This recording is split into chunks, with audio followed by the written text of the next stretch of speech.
Est-ce que vous aussi, vous avez prévu de juger les tenues des célébrités qui vont assister au Met Gala ce 6 mai 2024? Même si on est en pyjama dans notre lit, on est en droit de savoir qui est dans le thème et qui ne l'est pas. Et si c'est ton projet pour le 6 mai 2024, tu as cliqué au bon endroit puisque je vais t'expliquer le thème du Met Gala.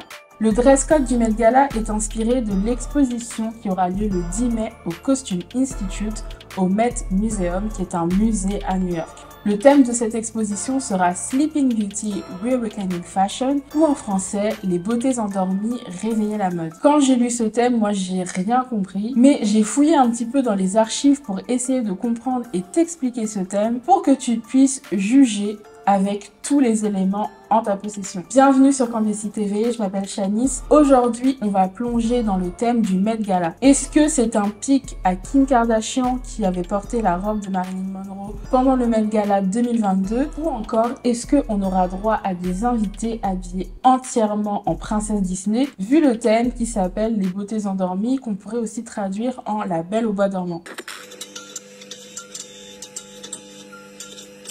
Le Met Gala est sûrement le tapis rouge le plus attendu du monde de la mode. Il a lieu tous les premiers lundis du mois de mai et son dress code est inspiré d'une exposition qui a lieu au Costume Institute, qui est un département du Metropolitan Museum of Art à New York. Et ce qu'il y a de fou, c'est que ce département dédié à la mode et aux costumes n'est pas financé par le musée. Il faut savoir que dans le Met Museum, il y a plein de départements. Il y a le département des antiquités, il y a le département de l'Égypte ancienne, de l'art africain, enfin bref, un musée qui vole un petit peu partout. Donc jusque-là, rien d'anormal. Mais le département mode, en fait, est obligé de s'autofinancer parce que le musée ne le finance pas au même titre que tous les autres départements. Du coup, pour se financer, le groupe Condé Nast, qui est entre autres dirigé par Anna Wintour, la papesse de la mode, organise un gala de charité pour récolter des fonds et maintenir le département mode, donc qu'on appelle le Costume Institute, à flot. Pour ce gala de charité, il y a un dress code à suivre. Et souvent, le dress code est inspiré du thème de l'exposition du mois de mai, mais il n'est pas tout à fait pareil pour permettre aux invités d'avoir beaucoup plus de liberté quand ils vont choisir leur tenue. Je pense que vous l'avez déjà entendu, mais pour assister au Met Gala, il faut débourser pas moins de 35 000 $ pour une place et 300 000 $ pour une table. Souvent, en fait, les tables sont réservées par des marques qui viennent avec tous leurs ambassadeurs. Mais alors, ce qui est très intriguant, c'est pourquoi le département de la mode n'est pas financé par le Met Museum au même titre que tous les autres départements. Vous allez voir que le thème de cette année, donc le thème de l'exposition, est très corrélé à cette réponse.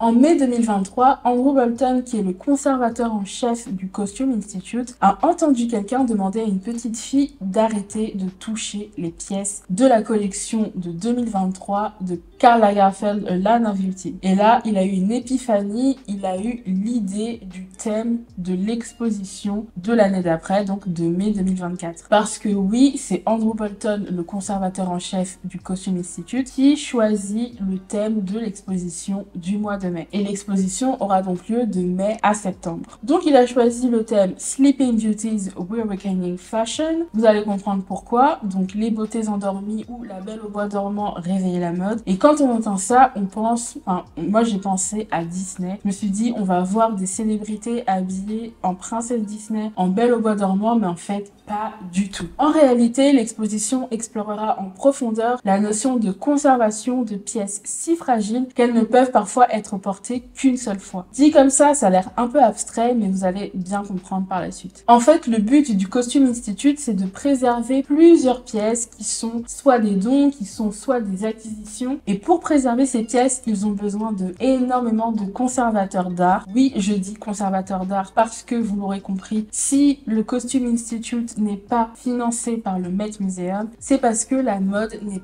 pas considérée comme un art à part entière. Mais finalement, avec ce thème, on pourrait se poser la question, est-ce que la mode ne devrait pas devenir le 8e art? Au même titre qu'une œuvre d'art, un tissu peut s'altérer avec le temps à cause des facteurs extérieurs comme la température, la lumière. C'est d'ailleurs pour ça que quand vous allez dans des expositions, ils tamisent souvent la lumière parce que justement ça permet de mieux conserver les pièces dans des conditions optimales. Il y a aussi les UV, l'humidité, des petites bêtes par exemple comme des insectes, des termites, etc.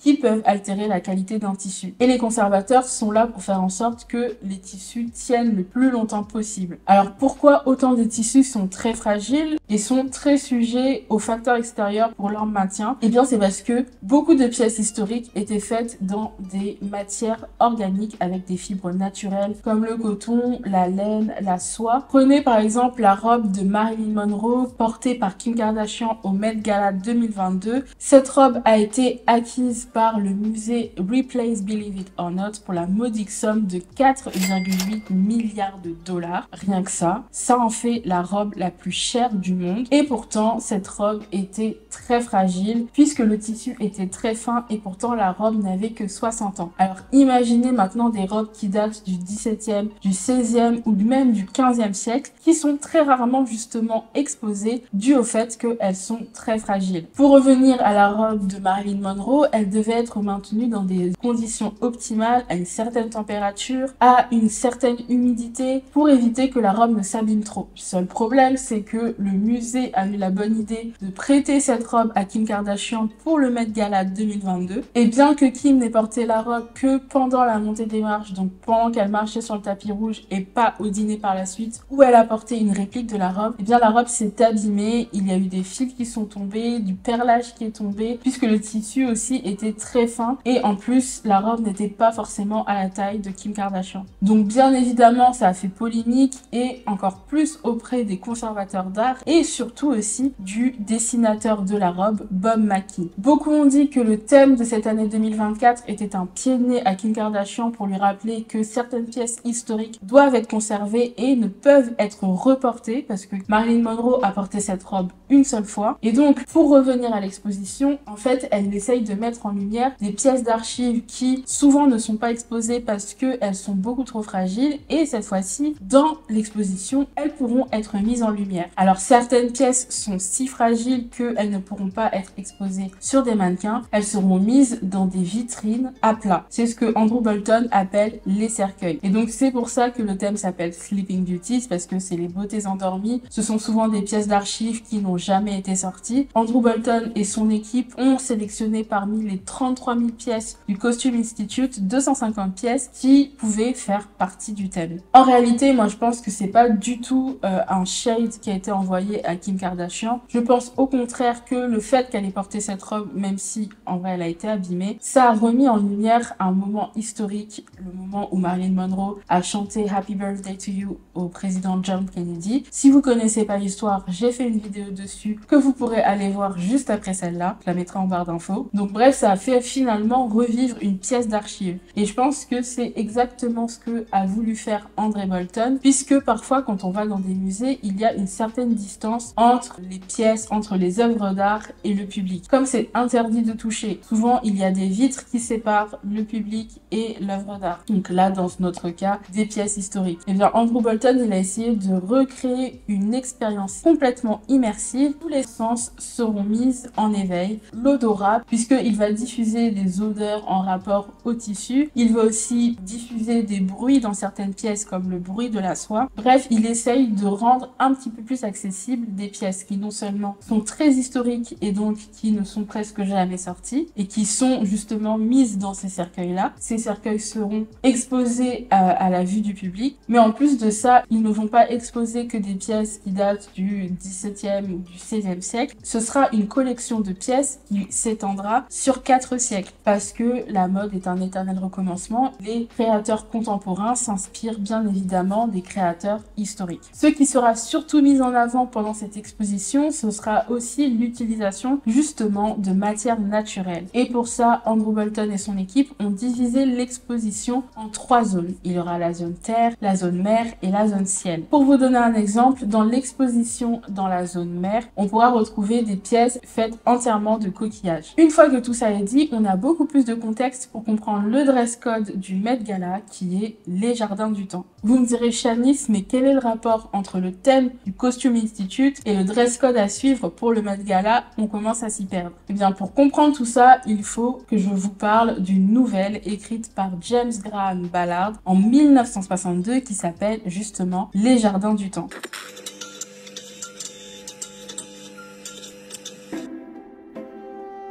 Cette nouvelle retrace l'histoire d'un comte qui s'appelle Axel et de sa comtesse qui vivent dans une villa absolument magnifique, très luxueuse, qui sont très riches et qui sont toujours super bien habillés. Ils ont énormément de biens matériels qu'ils veulent garder pour eux. Ils ont aussi autour de leur villa un jardin qui donne de super belles fleurs, mais quand ils vont sur leur balcon, à chaque fois, ils voient une armée de miséreux, donc de gens pauvres, qui se rapprochent petit à petit de la villa. Ils ne savent pas très bien ce que cette armée de population leur veulent, mais ils ont peur de perdre leurs biens au profit de la population. Comme cette nouvelle, c'est une nouvelle dystopique, le jardin de la villa est en fait composé de fleurs, mais ces fleurs ont une particularité, c'est qu'elles contrôlent le temps. À chaque fois que le comte retire une fleur, c'est comme si le temps s'arrêtait, le temps d'un instant, ou bien qu'il revenait à une situation initiale. Donc à chaque fois qu'il voit que la horde de miséreux s'approche trop près de sa villa, il retire une fleur pour les maintenir à distance, comme s'il remontait le temps. Sauf qu'au bout d'un moment, il n'y a plus de fleurs dans le jardin,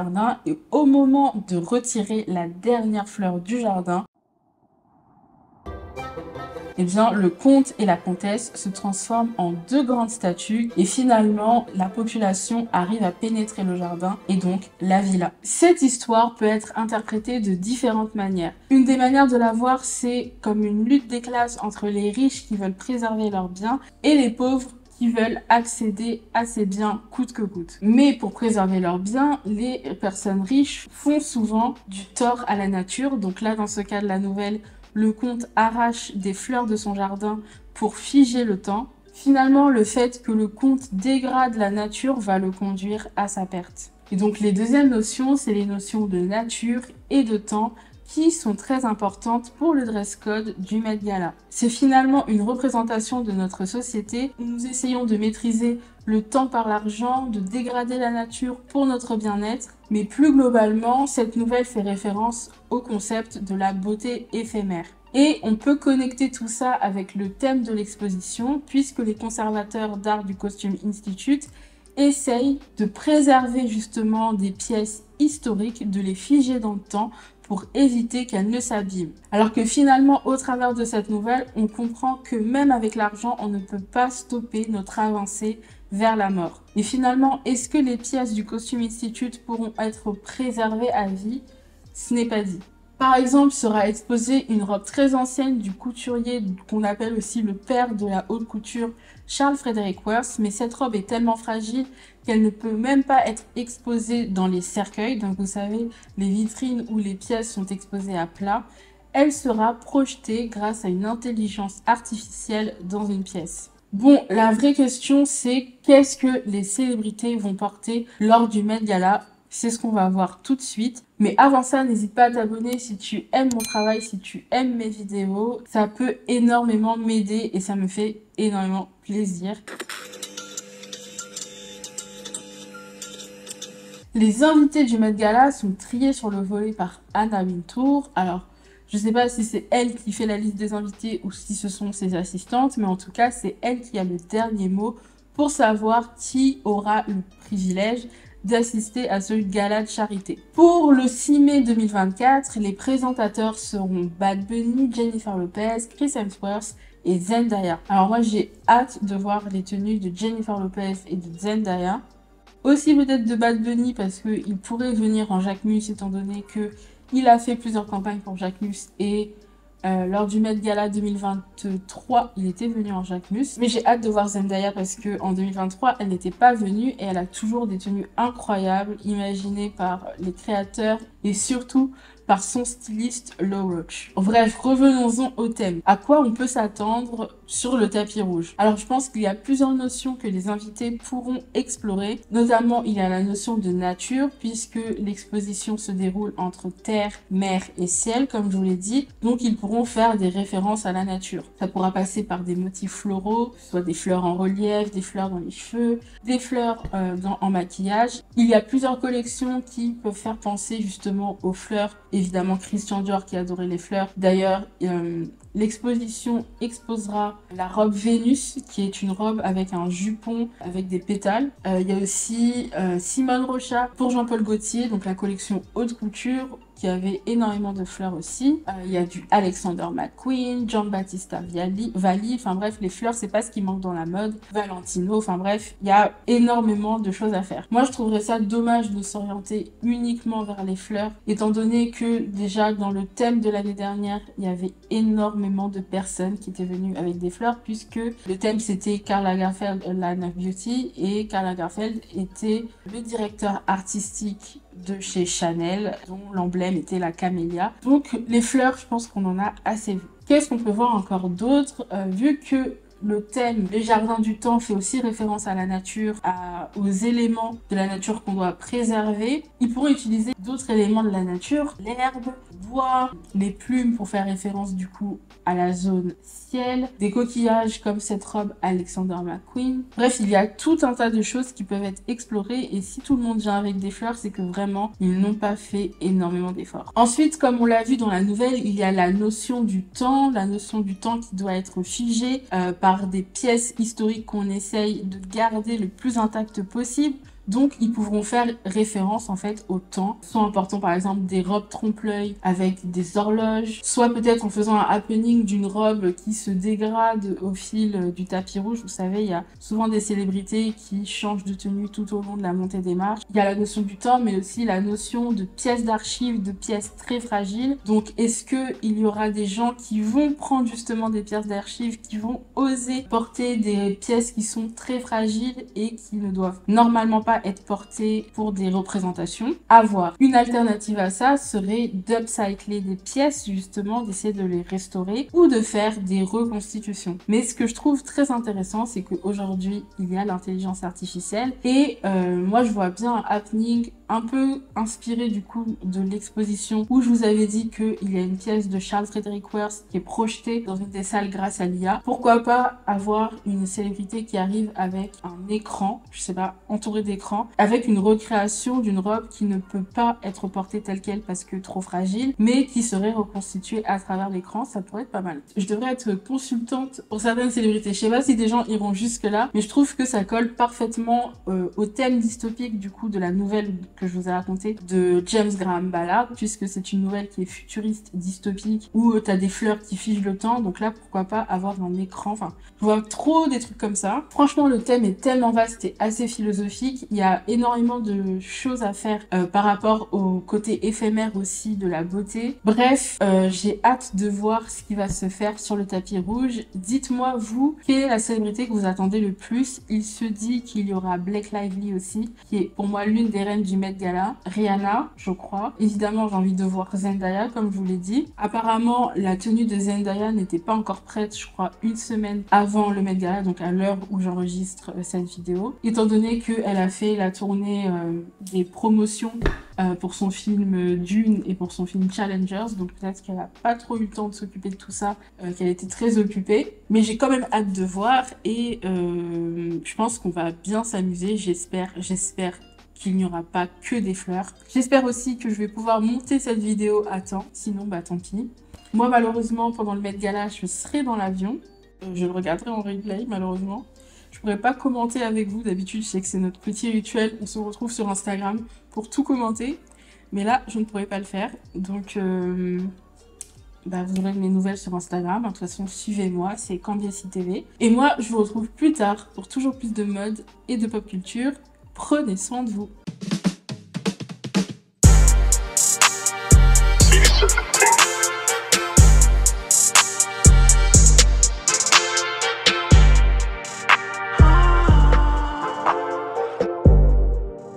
Ah